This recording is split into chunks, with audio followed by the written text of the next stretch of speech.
Morning student. आज हम पढ़ रहे हैं कक्षा 10 विषय विज्ञान अध्याय 7 नियंत्रण एवं समन्वय के प्रश्नों के उत्तर। इसके पिछले भाग में हमने कुछ प्रश्नों के उत्तर दिए थे। अब बाकी प्रश्नों के उत्तर यहाँ देखते हैं।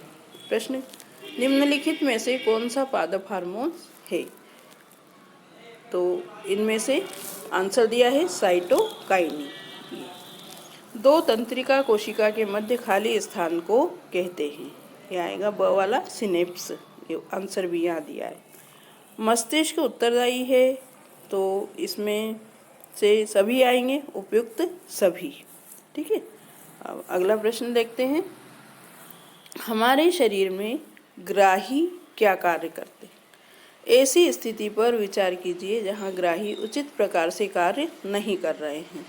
क्या समस्या उत्पन्न हो सकती है? तो आंसर देखेंगे। ग्राही संवेदनशील अंगों में होती है। ये पर्यावरण से सूचनाएं ग्रहण करते हैं। इनके द्वारा व्यक्ति पर्यावरण से स्वयं को संतुलित करता है। यदि ये उचित तरीके से कार्य न करें तो मस्तिष्क सूचनाएं ग्रहण नहीं कर पाएगा या देर से करेगा, अतः असुरक्षित हो जाएगा। अगला प्रश्न है, एक तंत्रिका कोशिका या न्यूरॉन की संरचना बनाइए तथा इसके कार्यों का वर्णन कीजिए। अथवा एक तंत्रिका कोशिका से विद्युत आवेग अगली तंत्रिका कोशिका में कैसे प्रारंभ होता है समझाइए। अथवा तंत्रिका ऊतक से प्राप्त होने पर पेशी कोशिका किस प्रकार गति करती है समझाइए।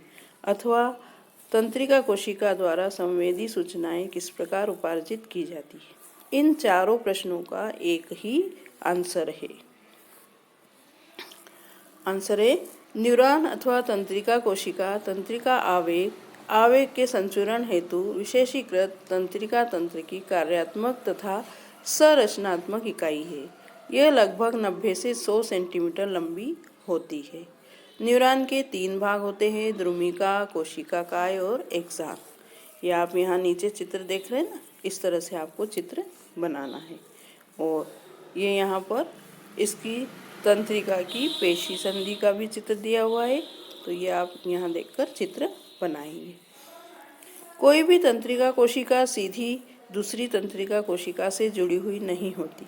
इनके बीच कुछ रिक्त स्थान होता है जिसमें बहुत ही समीप का संवहन होता है। इसे अंतर्ग्रंथन कहते हैं।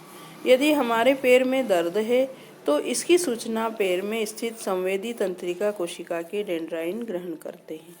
तंत्रिका कोशिका उसे विद्युत संकेत में बदल देती है। यह विद्युत संकेत तंत्रिकाक्ष के द्वारा प्रवाहित होता है। अंतर्ग्रंथन में होता हुआ यह मस्तिष्क तक पहुंचता है। मस्तिष्क संदेश ग्रहण कर उस पर अनुक्रिया करता है। प्रेरक तंत्रिका इस अनुक्रिया को पैर की पेशियों तक पहुंचाती है और पैर की पेशियां उचित अनुक्रिया करती है। तंत्रिका कोशिका अर्थात न्यूरॉन 3 प्रकार की है। संवेदी तंत्रिका कोशिका शरीर के विभिन्न भागों से यह संवेदनाओं को मस्तिष्क की ओर ले जाती है।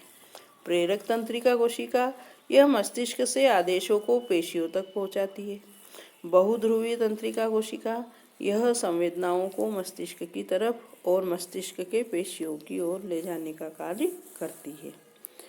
अगला प्रश्न है, पादप में प्रकाशानुवर्तन किस प्रकार होता है?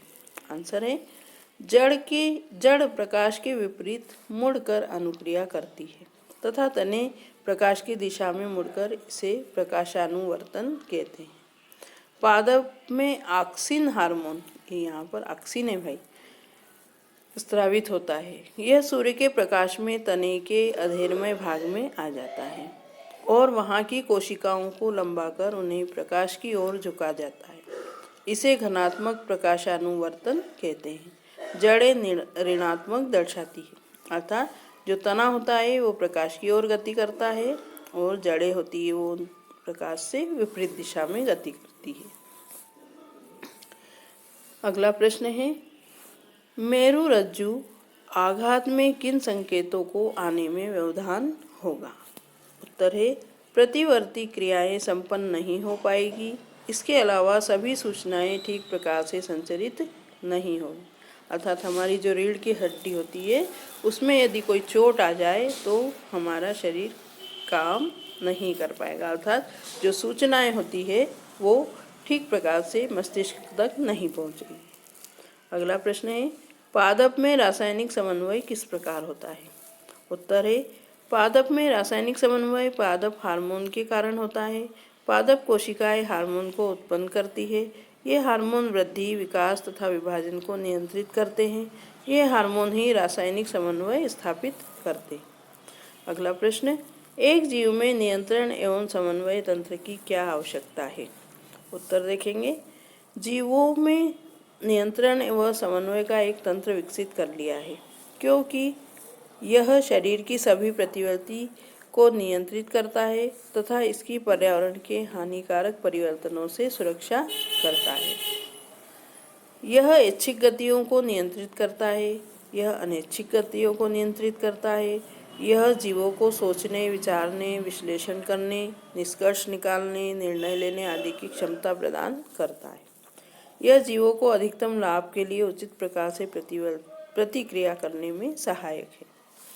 अगला प्रश्न है, अनैच्छिक क्रियाएं तथा प्रतिवर्ती क्रियाएं एक दूसरे से किस प्रकार भिन्न हैं? उत्तर देखेंगे, अनैच्छिक क्रियाएं शरीर या शरीर के किसी अंग की क्रियाएं जिन्हें हम अपनी इच्छा से नियंत्रित नहीं कर सकते, इन्हें अनैच्छिक क्रियाएं कहते हैं। इनका नियंत्रण मध्य मस्तिष्क व पश्चिम मस्तिष्क द्वारा किया जाता है। उदाहरण है हृदय का धड़कना, सांस लेना, पाचन नली की क्रमाकुंचन गति। अर्थात ये अनैच्छिक क्रियाएं, हमारी इच्छा न हो तो भी हमारा हृदय धड़कता है। और प्रतिवर्ती क्रिया में किसी उद्दीपन के प्रति अचानक व तीव्र प्रतिक्रियाएं प्रतिवर्ती क्रियाएं कहलाती है। ये मुख्यतः मेरुरज्जु द्वारा नियंत्रित होती है, न कि मस्तिष्क के द्वारा। यह स्वतः ही होती है। उदाहरण, चीखना, खांसना, मुंह में लार आना, पलकें झपकना, ये क्रियाएं स्वतः होती है और किससे नियंत्रित होती है? मेरुरज्जु से।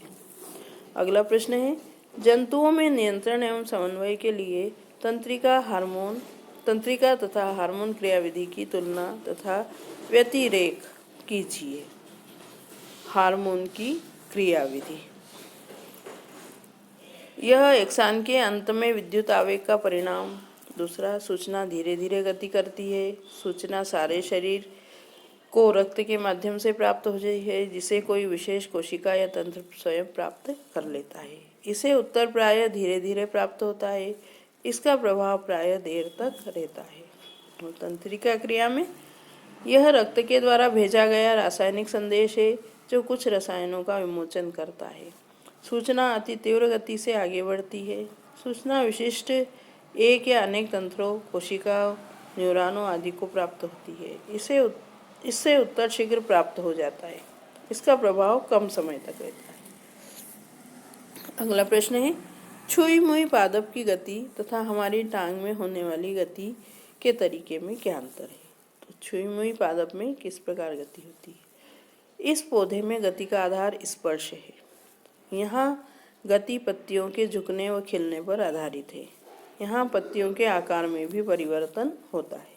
अब हमारी टांग में होने वाली गति, इसमें गति का आधार मानव तंत्रिका तंत्र है। यहाँ गति पेशियों के सिकुड़ने व फैलने पर आधारित है।